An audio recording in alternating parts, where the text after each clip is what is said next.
अस्सलामु अलैकुम वरहमतुल्लाहि वबरकातुहू। एक बात जो आपकी तवज्जो दिलाना मैं ज़रूर समझता हूँ।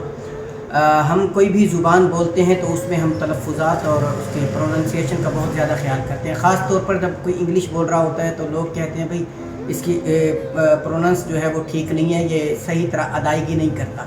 जबकि असल में ज़ुबान कोई भी ज़बान बोली जाए, मकसद ये होता है कि अगले शख्स को समझ आ जाए तो वो काफ़ी होता है। लेकिन कभी भी हमने कुरान पाक की तजवीद की तरफ और कुरान पाक के यानी अदायगी, कुरान पाक को पढ़ने की जो अदायगी होती है उसकी तरफ तवज्जो नहीं दी। मैं इस बात पर तवज्जो दिलाना चाहता हूँ कि तलफ़्फ़ुज़ात का ख़ास ख्याल किया जाए और कुरान पाक को पढ़ते वक्त जो है उसके प्रोनंसिएशन का ख़ुसूसी ख्याल किया जाए, क्योंकि कुरान पाक पढ़ते वक्त अगर हमारा तलफ़्फ़ुज़ ठीक नहीं होता, अगर हमारी अदायगी ठीक नहीं होती तो वो लफ्ज़ तो गलत पढ़ा जाता है लेकिन उसका तर्जुमा भी गलत हो जाता है। मिसाल के तौर पे मैं यानी सैकड़ों मिसालें हैं, मैं एक छोटी सी मिसाल दूंगा।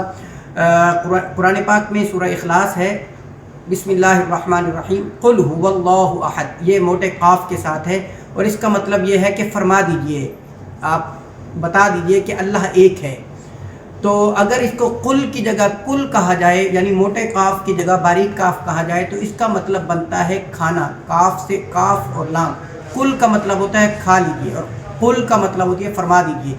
लिहाजा अब देखें, सिर्फ इतनी सी छोटी सी गलती से कितना यानी छोटे से तलफ़्फ़ुज़ में तब्दीली की वजह से कितनी बड़ी गलती जो है वो हम सादिर करते हैं। कुरान पाक में ऐसे हज़ारों लफ्ज़ ऐसे हैं जो हम सही अदा नहीं कर सकते। मैं तमाम लोगों से इल्तमास करता हूँ कि कुरान पाक को समझने के लिए अपने मसाजिद के आइमा से या किसी के साथ, चाहे कोई भी किसी भी उम्र में आप पहुँचे हैं, बच्चे हैं तो बच्चों को कुरान पाक पढ़ाइएगा, बड़े हैं तो शर्म न कीजिएगा, बूढ़े हैं तो आप अपनी आखिरत का सामान कीजिएगा, कुरान पाक को सही पढ़ने की कोशिश कीजिएगा। चाहे नमाज में भी हम बहुत सारी गलतियां करते हैं, तो हमें ये सीखना चाहिए, दर्स कुरान अगर हमने न भुलाया होता, ये ज़माना न ज़माने ने दिखाया होता। और मैं ख़ुसूसी शुक्रिया अदा करता हूँ मेरे बहुत प्यारे दोस्त उस्ताद ज़मीर अब्बास साहब, जो कि लिया से हैं और इस्लामाबाद में होते हैं। उन्होंने मुझे कहा कि लाला जी आप इस बात की तरफ तवज्जो दिलाइएगा। मैं सब लोगों का शुक्रिया अदा करता हूँ। ज़मीर भाई आपका भी शुक्रिया। आदाब, अस्सलामु अलैकुम वरहमतुल्लाहि वबरकातुहू।